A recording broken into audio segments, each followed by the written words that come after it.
ಈ ಒಂದು ತುರ್ತು ಪತ್ರಿಕಾಗೋಷ್ಠಿಯನ್ನು ಕರಿಬೇಕಾದ್ರೆ ಮುಖ್ಯ ಉದ್ದೇಶ ಏನಪ್ಪ ಅಂತಂದರೆ, ಮೊನ್ನೆ ಕನ್ನೇರಿ ಶ್ರೀಗಳ ವಿರುದ್ಧವಾಗಿ ವಿಜಯಪುರಕ್ಕೆ ಅವರು ಪ್ರವೇಶ ಮಾಡಬಾರ್ದು ಅಂತ ಹೇಳಿ ಜಿಲ್ಲಾಡಳಿತ ಒಂದು ತಡೆಯಾಜ್ಞೆಯನ್ನು, ನಿರ್ಬಂಧನವನ್ನು ವಿಧಿಸಿ ತಡೆಯಾಜ್ಞೆಯನ್ನು ಹೊರಡಿಸಿದೆ. ಇದನ್ನು ನಾವು ಎಲ್ಲ ಹಿಂದೂ ಮುಖಂಡರು ಉಗ್ರವಾಗಿ ಖಂಡಿಸ್ತೇವೆ. ಒಬ್ಬ ಸನ್ಯಾಸಿಗೆ ಯಾರು ತಮ್ಮನ್ನು ತಾವು ಇಡೀ ಸಮಾಜಕ್ಕೆ ಅರ್ಪಿಸಿಕೊಂಡಿದ್ದಾರೆ ಅಂಥವರ ವಿರುದ್ಧ ವಿಜಯಪುರ ಪ್ರವೇಶ ಮಾಡಬಾರ್ದು ಅಂಥೇಳಿ ದಿಗ್ಬಂಧನೆ ಹಾಕುವುದು ಈ ಒಂದು ಜಿಲ್ಲಾಡಳಿತಕ್ಕೆ ನಾವು ಪ್ರಶ್ನೆ ಮಾಡ್ತೀವಿ. ಇದು ಎಷ್ಟು ಸಮಂಜಸ ಅಂತಕ್ಕಂಥದ್ದು. ಇದರ ಹಿಂದೆ ಏನು ಒಂದು ಕಾಂಗ್ರೆಸ್ಸಿನ ನಾಯಕರಿದ್ದಾರೆ, ಅವರು ಇಮಿಡಿಯೇಟ್ಲಿ ಈ ಒಂದು ಆದೇಶವನ್ನು ಹಿಂಪಡಿಬೇಕು ಮತ್ತು ಶ್ರೀಗಳಿಗೆ ಕ್ಷಮೆಯನ್ನು ಕೇಳಬೇಕು ಅಂಥೇಳಿ ನಾವೆಲ್ಲರೂ ಆಗ್ರಹಿಸ್ತೇವೆ. ಸ್ವಲ್ಪ ನಾವು ಗಮನಿಸಿದರೆ ಯಾವಾಗ ಕಾಂಗ್ರೆಸ್ ಸರ್ಕಾರ ಅಧಿಕಾರಕ್ಕೆ ಬಂದಿದೆ, ಲಿಂಗಾಯತರನ್ನು ಒಡಿತಕ್ಕಂತಹ ಒಂದು ಕಾರ್ಯಕ್ಕೆ ಅದು ಕೈ ಹಾಕಿದೆ ಅಂತೇಳಿ ಹೇಳ್ಬೋದು ನಾವು. ಹೋದ ಸಲನೂ ಕೂಡ ಅಧಿಕಾರಕ್ಕೆ ಬಂದಾಗ ಬಸವ ಸಂಸ್ಕೃತಿ ಲಿಂಗಾಯತ ಅಂತ ಹೇಳಿ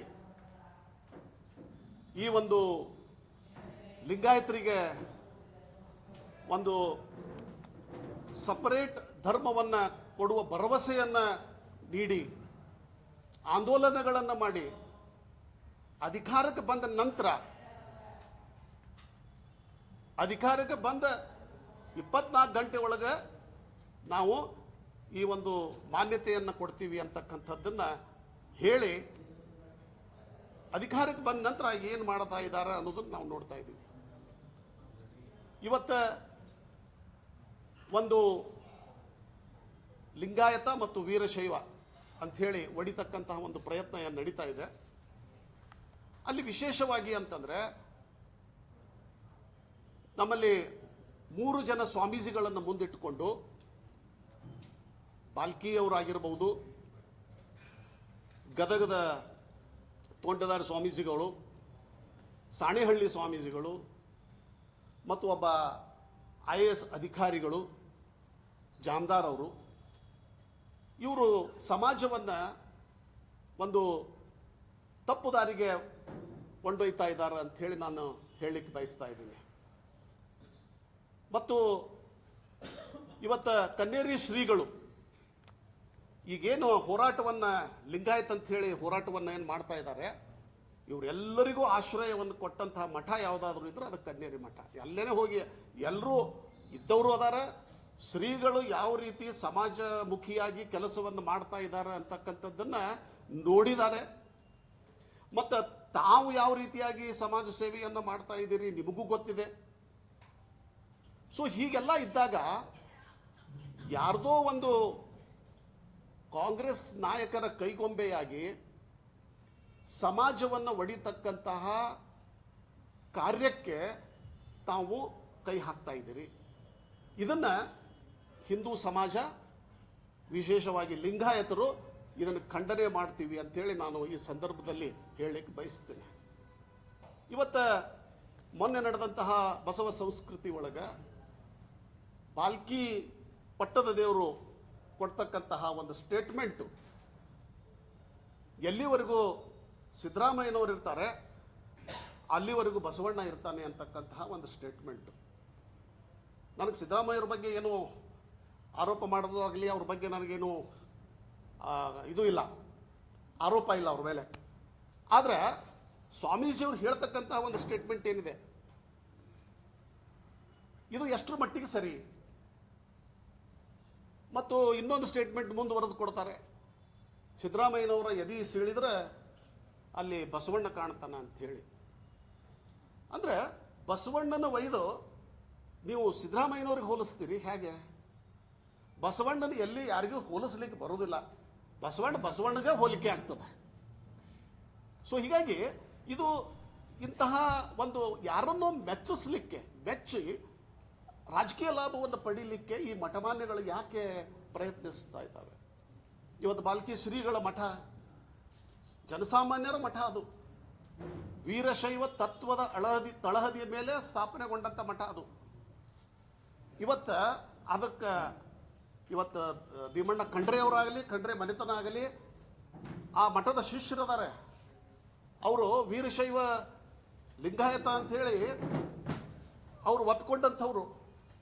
ಹೀಗಿದ್ದಾಗ ನೀವು ಒಂದು ಕಡೆ ಆ ಸಿದ್ಧಾಂತವನ್ನು ಬುಡಮೇಲು ಮಾಡಲಿಕ್ಕೆ ಹೊಂಟಿದ್ದೀರಿ.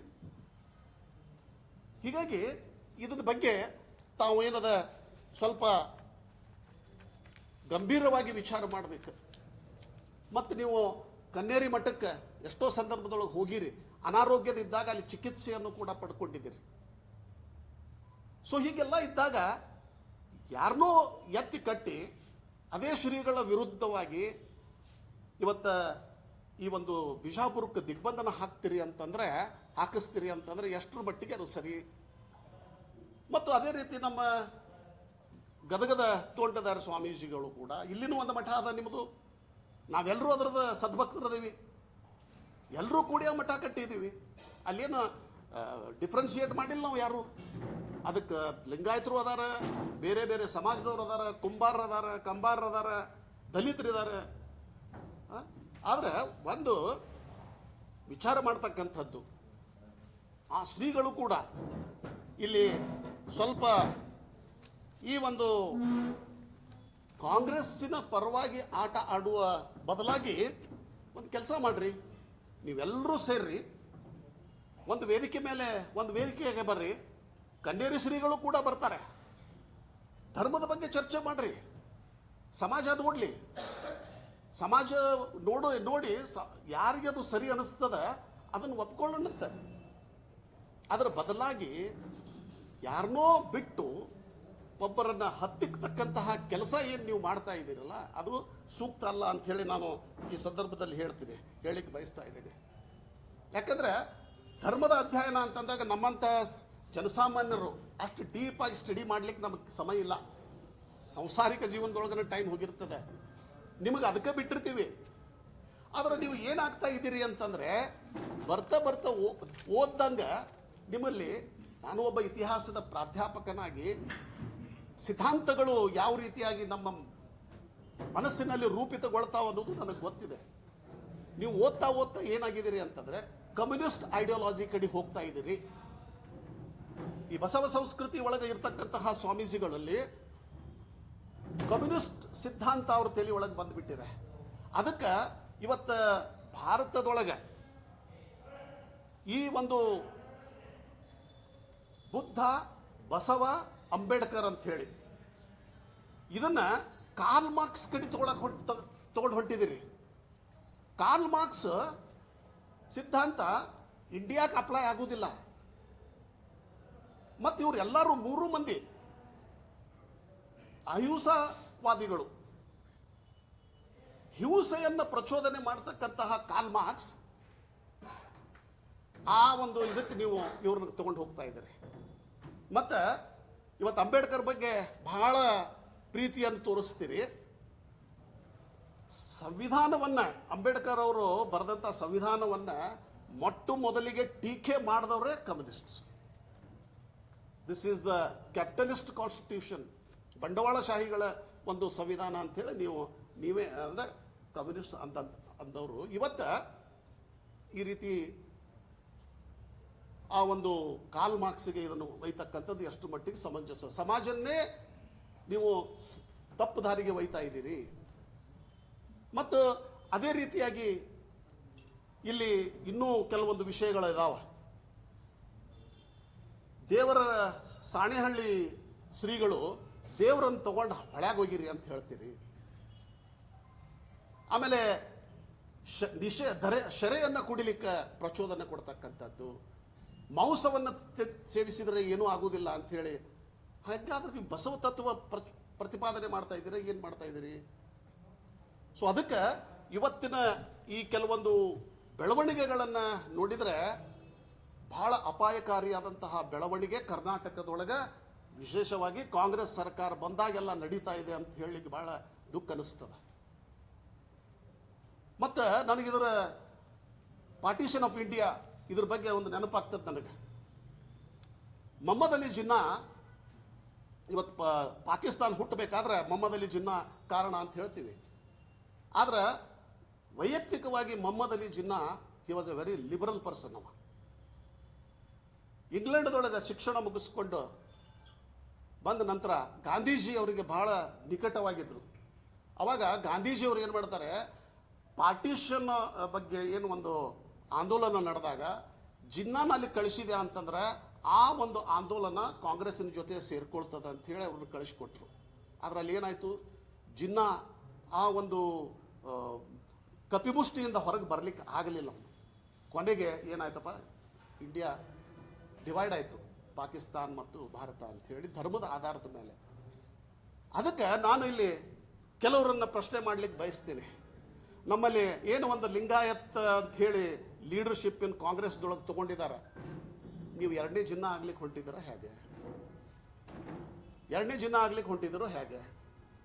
ಇವತ್ತು ಜಿಲ್ಲಾಧಿಕಾರಿಗಳಿಗೆ ಇವತ್ತು ಏನು ಈ ಕನ್ನೇರಿ ಅಪ್ಪ ಅವ್ರನ್ನ ಪ್ರವೇಶ ಮಾಡದಂತೆ ತಾವೇನು ಸೂಚಿಸಿದ್ರಿ, ಇದು ಸರಿಯಾದಂಥ ಕ್ರಮ ಅಲ್ಲ. ದಯವಿಟ್ಟು ನಾನು ಕಾಂಗ್ರೆಸ್ಸಿನ ನಮ್ಮ ಮಂತ್ರಿಗಳಿಗೆ ಹೇಳಲಿಕ್ಕೆ ಬಯಸ್ತೀನಿ, ದಯವಿಟ್ಟು ನೀವು ಎರಡನೇ ಜಿನ್ನಾ ಆಗಬೇಡ್ರಿ ಅಂಥೇಳಿ. ಆಮೇಲೆ ನಿನ್ನೆ ನಮ್ಮ ದಲಿತ ಕೆಲವೊಂದು ನಮ್ಮ ಸಹೋದರರು ಕನ್ನೇರಿ ಶ್ರೀಗಳ ಭಾವಚಿತ್ರಕ್ಕೆ ಚಪ್ಪಲಿಯಿಂದ ಹೊಡೆದರು, ಅದನ್ನು ಸುಟ್ಟು ಹಾಕಿದರು. ಆದರೆ ದಯವಿಟ್ಟು ಗಮನಿಸಬೇಕಾದಂಥದ್ದು ಏನಂತಂದರೆ, ಇದನ್ನು ಇಲ್ಲಿನೂ ಕೂಡ ದಲಿತರನ್ನು ದುರುಪಯೋಗ ಮಾಡಲಿಕ್ಕೆ ಮಾಡ್ತಾ ಇದ್ದಾರೆ ಅಂತೇಳಿ ಹೇಳಿಕ್ಕೆ ಬಯಸ್ತೀನಿ. ಯಾಕಂದರೆ ನೀವು ವಿಚಾರ ಮಾಡಿರಿ, ಮತ್ತೆ ನಾನು ಅದನ್ನೇ ನೆನಪಿಸ್ತೀನಿ. ಪಾರ್ಟಿಷನ್ ಆಗಬೇಕಾದಾಗ ದಲಿತ ಮುಖಂಡರಾದಂತಹ ಜೋಗಿಂದರ್ ಮಂಡಳ್ ಅವರು ಮತ್ತು ಇನ್ನೂ ಕ್ರೈಸ್ತ ಸಮುದಾಯದಿಂದ ನಮ್ಮ ವಿಕ್ಟರ್ ಟರ್ನರ್ ಅಂಥೇಳಿ ಹಾಗೂ ಅಲ್ವಿನ್ ರಾಬರ್ಟ್ ಅಂಥೇಳಿ ಇವರು ಪಾರ್ಟಿಷನ್ ಆಗಬೇಕಾದಾಗ ನಾವು ಪಾಕಿಸ್ತಾನಕ್ಕೆ ಹೋಗ್ತೀವಿ ಅಂಥೇಳಿ ದಲಿತರನ್ನು ಪ್ರಚೋದನೆ ಮಾಡಿ ಅವರಿಗೆ ಅಲ್ಲಿ ಕರ್ಕೊಂಡು ಹೋದ ನಂತರ ಜಿನ್ನಾ ಅವರಿದ್ದಾಗ ಲಾ ಮಂತ್ರಿ ಆಗಿದ್ದರು ಜೋಗಿಂದರ್ ಮಂಡಳ್. ಆಮೇಲೆ ಅದೇ ಅಲಿ ಖಾನ್ ಪ್ರಧಾನಮಂತ್ರಿ ಆದಾಗ ಜಿನ್ನಾ ಅವ್ರ ನಂತರದೊಳಗೆ ಒಂದು ರಾಜೀನಾಮೆ ಕೊಡುವ ಪರಿಸ್ಥಿತಿ ಬಂತವರಿಗೆ. ಜೋಗಿಂದರ್ ಅವರು ರಾಜೀನಾಮೆಯನ್ನು ಕೊಟ್ಟರು, ಯಾಕಂದ್ರೆ ಅಲ್ಲಿಗೆ ದಲಿತರಿಗೆ ಯಾವುದೇ ರೀತಿಯ ಸ್ಥಾನಮಾನ ಇಲ್ಲ ಅಂತ ಹೇಳಿ. ಮತ್ತು ಎಲ್ಲಿಗೆ ಬಂದರು ಅವರು? ಮತ್ತೆ ಭಾರತಕ್ಕೆ ಬಂದರು, ಬೆಂಗಾಲದೊಳಗಿದ್ರು, ಅಲ್ಲೇ ತೀರ್ಕೊಂಡ್ರು. ಹಿಂದೂ ಸಮಾಜ ತಪ್ಪು ಮಾಡಿದ್ರೂ ಕೂಡ ಒಪ್ಕೊಳ್ತಕ್ಕಂತಹ ಒಂದು ವಿಶಾಲತೆ ಇದೆ. ಸೊ ಹೀಗಾಗಿ ಇಲ್ಲೇನದ ಅಂತಂದರೆ, ದಲಿತರಲ್ಲಿ ನಾನು ಭಾಳ ವಿನಯಪೂರ್ವಕವಾಗಿ ನಾನು ಸಹೋದರರಲ್ಲಿ ಕೇಳ್ಕೋತೀನಿ, ಈ ವಿಷಯದೊಳಗೆ ನಿಮ್ಮ ಕಾಂಗ್ರೆಸ್ ನಾಯಕರು ತಪ್ಪು ದಾರಿಗೆ ಎಳಿತಾ ಇದ್ದರೆ ನೀವು ದಯವಿಟ್ಟು ಇದರೊಳಗೆ ಭಾಗವಹಿಸಬೇಡ್ರಿ ಅಂತ ಹೇಳಿ. ಯಾಕಂದರೆ ಸ್ವಾಮೀಜಿಯವರು ಮಾಡಿದಂತಹ ಕಾರ್ಯ ಕೆಲಸಗಳನ್ನು ನಾವು ನೋಡಿದೀವಿ ಅಂತಂದರೆ, ಅನೇಕ ಶಾಲೆಗಳನ್ನು ದತ್ತಕ್ಕೆ ತಗೊಂಡಿದ್ದಾರೆ, ದಲಿತ ಮಕ್ಕಳಿಗೆ ಫ್ರೀ ಎಜುಕೇಷನ್ ಕೊಟ್ಟಿದ್ದಾರೆ, ಕರೋನಾ ಸಂದರ್ಭದೊಳಗೆ ದಲಿತ ಕೆರೆಗೆ ಹೋಗಿ ಅವರಿಗೆ ಟ್ರೀಟ್ಮೆಂಟ್ ಕೊಟ್ಟಿದ್ದಾರೆ, ಅವ್ರ ಮನೆಯೊಳಗೆ ಊಟನೂ ಮಾಡಿದ್ದಾರೆ. ಮತ್ತು ಅಷ್ಟೇ ಅಲ್ಲದ ಬಹಳಷ್ಟು ಇವತ್ತಿನ ಏನು ಸಾವಯವ ಪದ್ಧತಿ ಅಂಥೇಳಿ ಕೃಷಿ ಒಳಗೆ ಬಹಳ ದೊಡ್ಡ ಬದಲಾವಣೆ ಅಂತಂಥವ್ರು ಯಾರಾದರೂ ಇದ್ರು ಅದು ಕನ್ನೇರಿ ಅಪ್ಪ ಅವರು. ಅಂಥವ್ರ ವಿರುದ್ಧ ನಾವು ಹೋರಾಟ ಮಾಡೋದಂದ್ರೆ ಏನು ಸಮಾಜಕ್ಕೆ ಅವರು ನೆಗೆಟಿವ್ ಸಂದೇಶ ಕೊಟ್ಟಾರಂತ ನೀವು ಮಾಡ್ತಾ ಇದ್ದೀರಿ, ನಿಮಗೇನು ಅನ್ಯಾಯ ಮಾಡ್ಯಾರ ಅಂತ ನೀವು ಮಾಡ್ತಾ ಇದ್ದೀರಿ.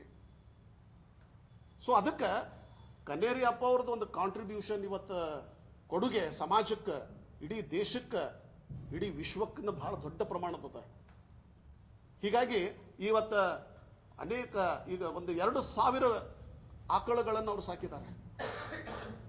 ಆಮೇಲೆ ದೇಶಿ ತಳಿ ಬೀಜಗಳನ್ನು ಸಂರಕ್ಷಣೆ ಮಾಡಿದ್ದಾರೆ. ಸೊ ಹೀಗಾಗಿ ಇಂಥವೆಲ್ಲ ಇವತ್ತು ನೀವು ಕನ್ನೇರಿಗೆ ಹೋಗಿ ನೋಡಿದರೆ ಅವ್ರಿಗೆ ಮಾಡತಕ್ಕಂತಹ ಕಾರ್ಯಚಟುವಟಿಕೆಗಳು ನಿಜವಾಗಿ ಶ್ಲಾಘನೀಯವಾದಂಥದ್ದು ನಾವು. ಸೊ ಹೀಗಾಗಿ ಇಲ್ಲೇನದ ಅಂತಂದರೆ ಇವತ್ತು ನಾನು ವಿಶೇಷವಾಗಿ ಅಂತಂದರೆ ಎಲ್ಲ ನಮ್ಮ ಹಿಂದೂ ಬಾಂಧವರಲ್ಲಿ ಕೇಳ್ಕೊಳ್ಳೋದನ್ನಂತಂದರೆ ಲಿಂಗಾಯತ ಧರ್ಮ ಇದು ಹಿಂದೂ ಧರ್ಮದ ಜೊತೆಗೆ ಇರತಕ್ಕಂಥದ್ದು. ಲಿಂಗಾಯತ ಅಂತಕ್ಕಂಥದ್ದು ಇದೊಂದು ಹಿಂದೂ ಧರ್ಮದ ಒಂದು ಭಾಗನೇ ಇದೆ. ದಯವಿಟ್ಟು ಇದನ್ನು ಸಪ್ರೇಟ್ ಮಾಡಿರಿ ಇದು ಮಾಡಿರಿ ಅಂಥೇಳಿ ಆಗಲಾರ್ದಕ್ಕೆ ಕೈ ಹಾಕಿ ನಮ್ಮ ಅನಾವಶ್ಯಕರವಾದಂತಹ ಗೊಂದಲವನ್ನು ಸಮಾಜದೊಳಗೆ ಸೃಷ್ಟಿಸುವುದು ಬೇಡ. ನಾವೆಲ್ಲ ಹಿಂದೂ ಆಗಿರೋಣ ಮತ್ತು ನಮ್ಮದು ಏನೇ ಭಿನ್ನಾಭಿಪ್ರಾಯಗಳಿದ್ರೆ ಒಂದು ವೇದಿಕೆಗೆ ಬರೋಣ. ಕನ್ನೇರಿ ಅಪ್ಪ ಅವರು ಕೂಡ ಬರ್ತಾರೆ.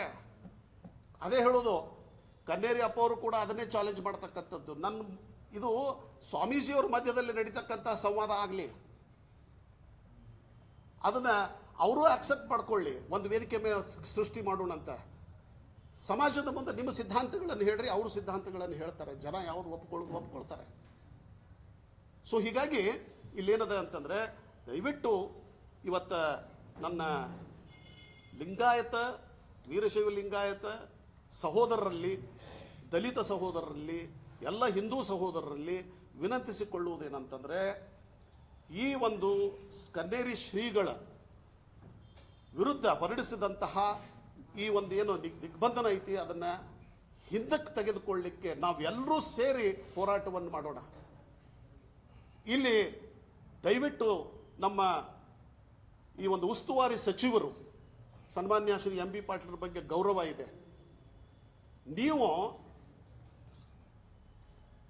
ಈ ಒಂದು ವಿಷಯದೊಳಗೆ ಇಷ್ಟು ದೀರ್ಘಕ್ಕೆ ಒಯ್ಯಬಾರ್ದಾಗಿತ್ತು.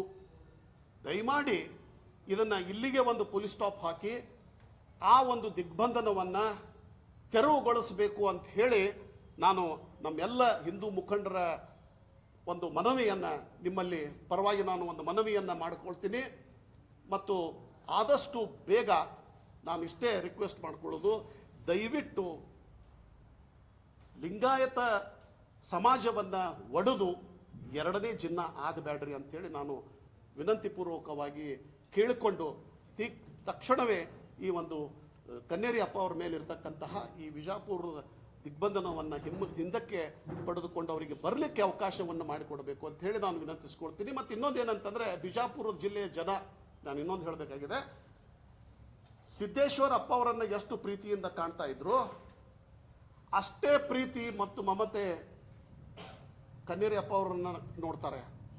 ಕನ್ನೇರಿಯವರ ಅಪ್ಪ ಅವರು ಎಷ್ಟೊಂದು ಅವ್ರ ಮೇಲೆ ಒಂದು ಸಿದ್ದೇಶ್ವರ ಅಪ್ಪಾಜಿಯವರನ್ನು ನಂಬಿದ್ರು, ಎಷ್ಟು ಪ್ರೀತಿಯಿಂದ ಕಾಣ್ತಾ ಇದ್ರು, ಅಷ್ಟೇ ಪ್ರೀತಿ ಕನ್ನೇರಿ ಅಪ್ಪ ಅವ್ರ ಮೇಲೇನೂ ಕೂಡ ಇಡೀ ಬಿಜಾಪುರದ ಜನ ಇದೆ ಅಂಥೇಳಿ ಹೇಳಲಿಕ್ಕೆ ಬಯಸ್ತೀನಿ. ಹೀಗಾಗಿ ಅಂಥವ್ರಿಗೆ ಇಂತಹ ಒಂದು ಅನ್ಯಾಯವನ್ನು ಮಾಡಬಾರ್ದು ಅಂತ ಹೇಳಿ ನಾನು ಎರಡು ಮಾತುಗಳು ಮಾತಾಡ್ತೀನಿ. ಅದಕ್ಕೆ ಉತ್ತರ ಕೊಡ್ತೀವಿ ಸರ್, ಅದಕ್ಕೆ ಹತ್ರ ಕೊಡ್ತೀವಿ. ಈಗ ಇಲ್ಲ, ಅದಕ್ಕೆ ಉತ್ತರ ಕೊಡ್ತೀವಿ ಸರ್. ಅವರಿಗೆ ಭಾವಚಿತ್ರಕ್ಕೆ ಅವಮಾನ ಮಾಡ್ತಾರೆ ಅಂತ ಹೇಳಿ ದಲಿತರ ಬಗ್ಗೆ ಕಾಳಜಿ ವಹಿಸಿ ಮಾತಾಡ್ತಾರೆ. ಮೊನ್ನೆ ಸುಪ್ರೀಂ ಕೋರ್ಟ್ ಸಿಬಿಐ ಮೇಲೆ ಶಿವ ಎಸ್ದರು, ಅದು ನೀವು ಯಾರು ಖಂಡಿಸಲಿಲ್ಲ? ಅವಾಗಿಲ್ಲ ನಿಮ್ಮ ದಲಿತ ಪ್ರೀತಿ ಸರ್. ಯಾವುದು ಅಲ್ಲ, ಶಿವ ಎಸ್ದು ಸಿಬಿಐ ಮೇಲೆ ಒಂದು ಹೇಳಿಕೆ ಕೊಟ್ಟಿಲ್ಲ. ಈಗ ದಲಿತರನ್ನು ಹೊಡೆದ್ರು ಅಂತ ಹೇಳಿ ನೀವು ಅವ್ರ ಬಗ್ಗೆ ಆಕ್ಷೇಪ ಪಡಿಸ್ತಾ ಇದ್ದೀರಿ ಸರ್. ಯಾವುದೇ ಒಂದು ಘಟನೆ ಜರುಗಬೇಕಾದ್ರೆ ಇಮಿಡಿಯೇಟ್ಲಿ ಆಗೋದಿಲ್ಲ, ಸ್ಪಾಂಟೇನಿಯಸ್ಲಿ ಆಗೋದಿಲ್ಲ. ಇಲ್ಲಿಲ್ರಿ, ಅದಕ್ಕೊಂದು ಬ್ಯಾಕ್ಗ್ರೌಂಡೇ ಬರ್ತದೆ. ಅದು ಮನುಷ್ಯ ಒಂದು ಲಿಮಿಟ್ ಮಟ್ಟ ತಾಳ್ತಿರ್ತಾನೆ, ಇದು ಮಾಡ್ತಿರ್ತದೆ, ಆಮೇಲೆ ಒಂದು ಘಟನೆ ಜರುಗುತ್ತದೆ ಯಾವುದೇ ಒಂದು ಇದಕ್ಕೆ. ಎರಡನೇದು ಯಾರಿಗೆ ಅವರೇ ಮುಗಿದು ಹೋದ ಅಂತ ಮರು ದಿವಸ ಸ್ಟೇಟ್ಮೆಂಟ್ ಕೊಟ್ಟರು, ನಾವೆಲ್ಲರೂ ಖಂಡನೆ ಮಾಡೇ ಬದಕ್ಕೆ. ಅಲ್ಲ, ಅವ್ರ ದೊಡ್ಡತನ ಆಯ್ತು. ಯಾರಾದ್ರೂ ಒಬ್ಬರು ಉಮೇಶ್ ಅವರೇ, ಶಿವ ಎಸ್ದವರು ದಲಿತರ ಹೌದು, ಈಗ ಹೆಂಗ್ ಕನ್ಫರ್ಮೇಷನ್ ಮಾಡ್ತೀರಿ? ಅವರೇ ಹೇಳಿದ್ರು. ಅವರೇ ಅವ್ರು ನಾನು ಈಗ ನಾ ಬ್ರಾಹ್ಮಣ ಅಂತಂದ್ರೆ ಒಪ್ಕೊಳಕ್ಕಾಗತ್ತಾ ಸರ್?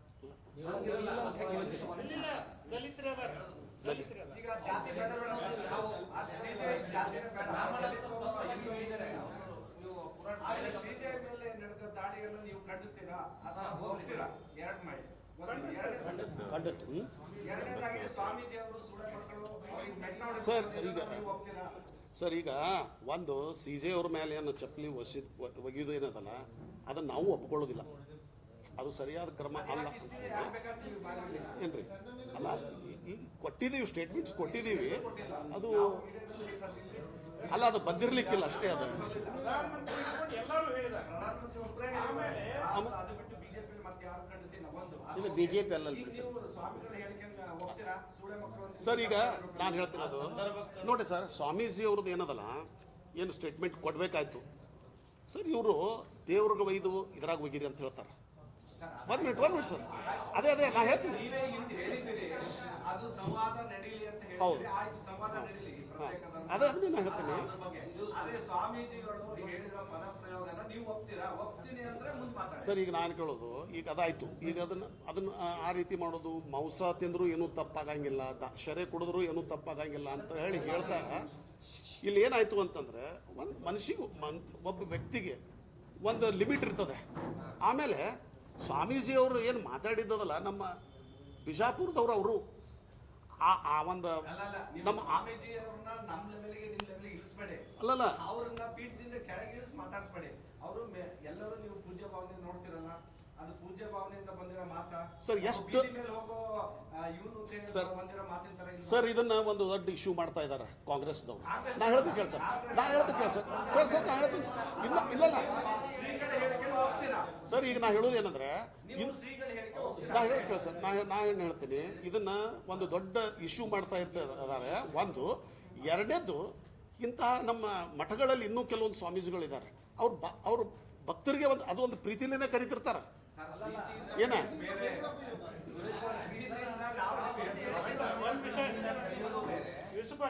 ಒಂದು ಪದಗಳ ಅರ್ಥ ಏನಿದೆ ಅಲ್ಲ, ಒಬ್ಬ ಸ್ವಾಮೀಜಿಗಳ ಬಾಯಲ್ಲಿ ಬರ್ತಕ್ಕಂತಹ ಪದಗಳು ಮೆಟ್ಟಿಲೆ ಹೊಡಿತೀನಿ, ಸೂಳೆ ಮಕ್ಕಳು, ಈ ಪದಗಳ ಬಳಕೆ ಸ್ವಾಮೀಜಿಗಳನ್ನ ಸಮರ್ಥಿಸ್ಕೋತೀರಾ? ಮತ್ತೆ ಅವ್ರು ಇದಕ್ಕಿಂತ ಮುಂಚೆ ಹೇಳಿದ್ದು ನೀವು ನಾರ್ಮಲ್ ಯಾರೋ ನಿಮ್ಮ ಜನರಿಗಲ್ಲ, ಭಕ್ತರಿಗಲ್ಲ ಅವ್ರು ಹೇಳಿದ್ದು, ಮತ್ತೆ ಮಠಾಧೀಶರುಗಳಿಗೆ ಬೈದಿರೋದು ಅವರು. ಅದು ನೀವು ಒಪ್ತೀರಾ? ಒಂದ್ ನಿಮಿಷ ಕೇಳಲ್ಲ ಮತ್ತೆ. ಎಲ್ಲ ಮಠಾಧೀಶರಿಗೆ ಬೈದಿಲ್ಲ. ಯಾರು ಅವತ್ತು ಮಾತಾಡಿದ್ದಾರೆ ಹಿಂದೂ ಧರ್ಮದ ಬಗ್ಗೆ ಅವರಿಗೆ ಎಲ್ಲ ಮಠಾಧೀಶರು ಮಾತಾಡಿದ್ದಾರೆ. ಅವ್ರು ಅಲ್ಲಲ್ಲ, ಎಲ್ಲ ಮಾತಾಡಿಲ್ಲ. ಅವ್ರು ಮಾತಾಡ್ಬೇಕಾದ್ರೆ ನೋಡ್ರಿ ನೀವು, ಕನೇರಿ ಮಠದ ಅಪ್ಪಾಜಿ ಅವ್ರು ಏನ್ ಮಾತಾಡಿದಾರಲ್ಲ, ಮಾತಾಡ್ಬೇಕಾದ್ರ ಒಬ್ರು ನಿಂತು ಹಿಂಗ್ ಹೇಳಿದ್ರು, ದೇವಸ್ಥಾನಗಳ ಏನೇನು ಮನೆಯಲ್ಲಿದ್ದಂತ ಎಲ್ಲ ಫೋಟೋಗಳನ್ನು ಹೊರ ಹೋಗಿರ ಅಂತೇಳಿ. ಇನ್ನೊಬ್ರು ಮೋಸ ತಿನ್ನಕ್ ಹೇಳ್ತಾರ, ಇನ್ನೊಬ್ರು ಏನದಲ್ಲ ಶರಾಯಿ ಕುಡಿಯಕ್ ಹೇಳ್ತಾರ. ಅಂತವ್ರಿಗೆ ಹತ್ರ ಮಾತ್ರ ಬೈದಿದ್ದಾರೆ. ತಪ್ಪು ಮಾಡಿದಾಗ ನಮ್ಮನ್ನ ಯಾರು ನಮ್ಮನ್ನ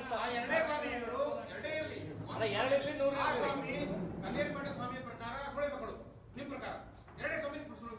ಅಲ್ಲಲ್ಲ, ತಂದೆ ಆದವನು ಆಡಭಾಷೆ ರೀ ಸರ್. ಆಡುಭಾಷೆ ಸರ್, ಬಿಜಾಪುರ ಆಡುಭಾಷೆ ಆಡುಭಾಷೆ ಮನುಷ್ಯಗೆ ನೋವಾಗಿ ಆಡುಭಾಷೆ ಒಳಗೆ ಅಂತಾರೆ. ಮನುಷ್ಯಗೆ ನೋವಾಗಿ ಮಾತನಾಡಿದಾರ. ಈಗ ಆಕ್ಚುಲಿ ನೋಡ್ರಿ, ಅವ್ರಿಗೆ ನೋವಾಗ್ಯದ ಅಲ್ರಿ, ಮನುಷ್ಯಾಗ ನೋವಾದಾಗ ಬರ್ತಕ್ಕಂಥ ಮಾತುಗಳದಾವು. ಒಬ್ಬ ಸ್ವಾಮಿಗಳಿಗೆ ಆದಾಗ ನೋವಾಗಿ ಬಂದಂಥ ಮಾತುಗಳದಾವು. ಬಿಜಾಪುರ ಆಡುಭಾಷೆ ಅದ ಸರ್. ಈಗ ಮನುಷ್ಯ ಕೆಲವು ಶಬ್ದಗಳನ್ನ ಬಳಸಬಾರದು, ಬಳಸಿದ ಸರ್. ಇದಕ್ಕೆ ನೋಡ್ರಿ ಸರ್, ಇದಕ್ಕೆ ಮೂಲ ಕಾರಣ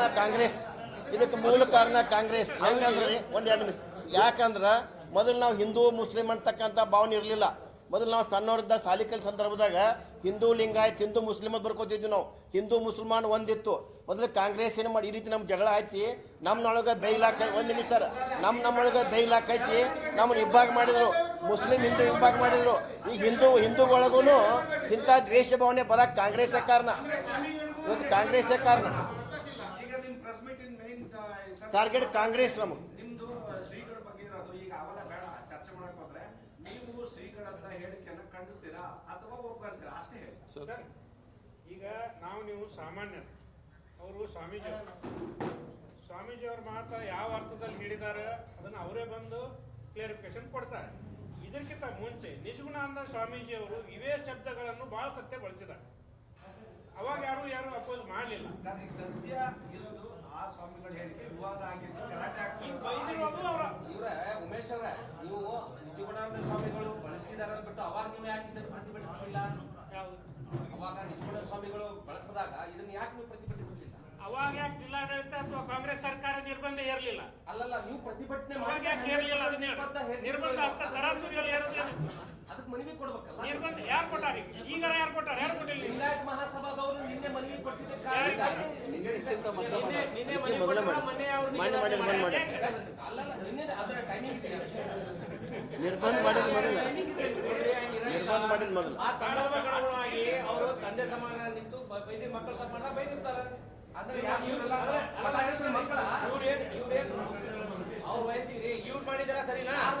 ಎಷ್ಟಾಗಿದ್ದ ವಯಸ್ಸಿಗೆ? ಇವರೆಲ್ಲ ಹೇಳಿದ್ರಿ ಲಿಂಗಾಯತ ಧರ್ಮದ ಅಸ್ಮಿತೆಗೆ ಧಕ್ಕೆ ಬಂದಾಗ ನಿಮಗೆ ದಲಿತರು ಬೇಕಾಗ್ತಾರೆ. ನಾವೆಲ್ಲ ಒಂದು ಹಿಂದೂ ಅಂತಂದ್ರಿ.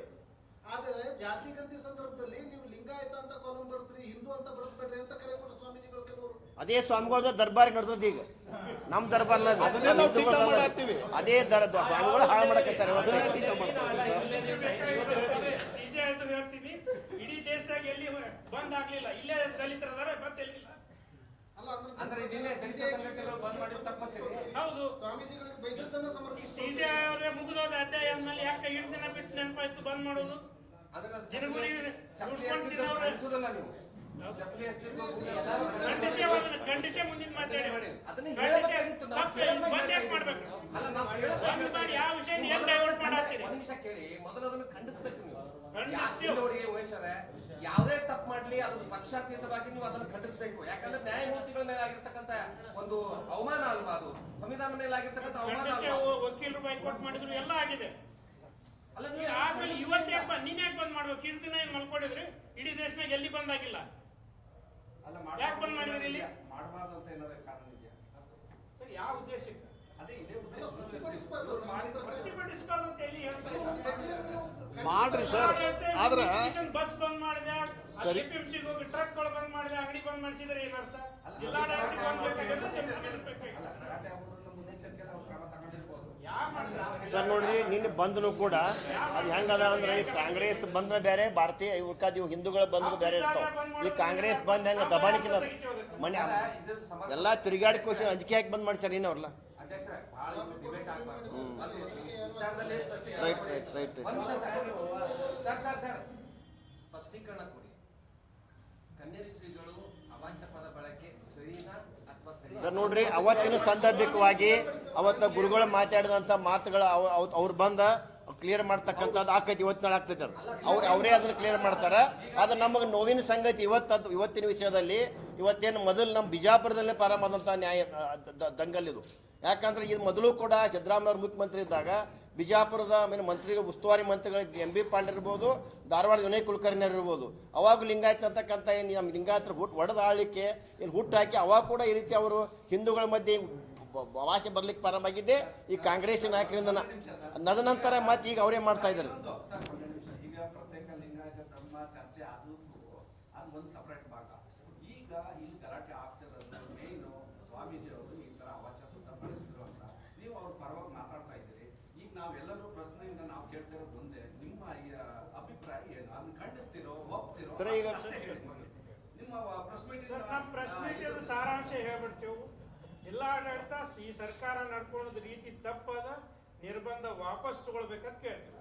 ಕಾರ್ಯಕ್ರಮ ಇರುವುದು 2 ದಿವಸ, 16, 17, 2 ತಿಂಗಳ ಯಾಕೆ ನಿರ್ಬಂಧ ಹಾಕಿದ್ರಿ? ಅದನ್ನ ವಾಪಸ್ ತಗೊಳ್ಳಿ. 2ನೇದು, ಎಲ್ಲಾ ಮಠಾಧೀಶರು ಮತ್ತು ಸ್ವಾಮಿಗಳು ಒಂದು ವೇದಿಕೆ ಮಾಡಿ ಅವ್ರು ಚರ್ಚೆ ಮಾಡಿ ಅದನ್ನ ಅವ್ರಿಗೆ ಬಿಡ್ತೇವೆ. ಮತ್ತು ಕೊನೆಯದಾಗಿ ಸರ್ ಇನ್ನೊಂದು ಸರ್, ನಾನು ಕೊನೆಯದಾಗಿ ಹೇಳೋದಂದ್ರೆ ಇದು ಹಿಂದೂಗಳ ಮಧ್ಯೆ ಇರ್ತಕ್ಕಂಥ ವಾದ. ಇದು ಹಿಂದೂಗಳ ಮಠ ಇನ್ನೊಂದು ಭಾಗ ಈ ರೀತಿ ವರ್ತನೆ ಮಾಡಕತ್ತೈತಿ. ಅವ್ರನ್ನ ಹಾದಿಗೆ ತರಬೇಕಂತ ಕನೇರಿ ಮಠಗಳು ಒಂದು ಕಟ್ಟುವಾದ ಶಬ್ದಗಳು ಮಾತಾಡ್ಯಾರ. ಅದನ್ನ ಅವ್ರ ಗುರುಗಳು ಕೂತ್ ಸರಿ ಮಾಡ್ತಾರೆ. ಒಂದು ವಿಷಯ ಇಲ್ಲಿಗೆ ಸ್ಟಾಪ್ ಮಾಡ್ರಿ. ಸರಿ ಮಾಡ್ಕೊಳ್ಳಿ, ಒಳ್ಳೇದಾಗಿ ಕೇಳಿದಾಗ ಅವ್ರನ್ನ ನಾವು ಕೇಳಬೇಕಾಗುತ್ತೆ. ನಾನು ಕೇಳ್ತಾ ಇದ್ದೀನಿ ಅದನ್ನ. ಲಿಂಗಾಯತ್ ಮಹಾಸಭಾದವರು ಈ ಗಲಾಟೆ ಆಗಬಾರ್ದು, ಒಡಪೆಟ್ಟ ಆಗಬಾರ್ದು, ಸ್ವಾಮಿಗಳ ಮೇಲೆ ಅವಾಚ್ಯ ಪದಗಳ ಬಳಕೆ ಆಗಬಾರ್ದು, ಅವ್ರ ಮೇಲೆ ನಿರ್ಬಂಧ ಯಾಕೆ ಹೇರಿದೀವನು ಈ ಉದ್ದೇಶದಿಂದ ಅವ್ರನ್ನ ನಿರ್ಬಂಧ ಹೇರ್ರಿ, ದಯಮಾಡಿ ಬಲಾಕ್ ಕೊಡಬೇಡ್ರಿ ಅಂತ ಅವ್ರು ಮನವಿ ಸಲ್ಲಿಸಿದ್ರು ಜಿಲ್ಲಾಧಿಕಾರಿಗಳಿಗೆ. ಅದನ್ನ ಅವರು ಜಿಲ್ಲಾಧಿಕಾರಿಗಳು ಕೊಟ್ರು. ಅದನ್ನ ಈಗ ನೀವು ಅದನ್ನ ಹೇಳಿ ಸರ್. ಕನೇರಿ ಮಠದ ಗುರುಗಳ ರಕ್ಷಣೆ ಮಾಡಾಕ ಪ್ರತಿ ಅವ್ರು ಸುತ್ತಿರ್ತಕ್ಕಂಥ ಎಲ್ಲ ಇವು ಭಕ್ತಾದಿಗಳ ಜಾಗೃತಿ ಅವ್ರದ್ದು ಐತೆ. ಅವ್ರಿಗೆ ನೀನು ಕಾಯಿ ಮಾಡಕ್ಕೆ ಸರ್ಕಾರ ಇಲ್ಲ, ಸರ್ಕಾರನ ಕವಲ ಮಾಡಬೇಕಾಗಿತ್ತು. ವ್ಯಾಪಾರ ಸರ್ಕಾರಕ್ಕೆ ಬಂದೈತಿ ಇವತ್ತು. ಇವತ್ತು ಮುಖ್ಯಮಂತ್ರಿಗಳು ಬಂದ ಈ ಬಿಸ್ಲಾ ಬರಗಾಲ ಅನಾಹುತ ಆದರೂ ಬರವಲ್ದು, ಅವ್ರ ರಕ್ಷಣೆ ಬೇಕಾಗೈತಿ. ಇವತ್ತು ಸ್ವಾಮಿಗಳ ರಕ್ಷಣೆ ಬೇಕಾಗಿಲ್ಲ, ಸ್ವಾಮಿಗಳು ಕಾಯ್ತಕ್ಕಂಥವ್ರು ಅವ್ರು ದೊಡ್ಡ ಭಕ್ತ ಪಡೆ ಇದೆ.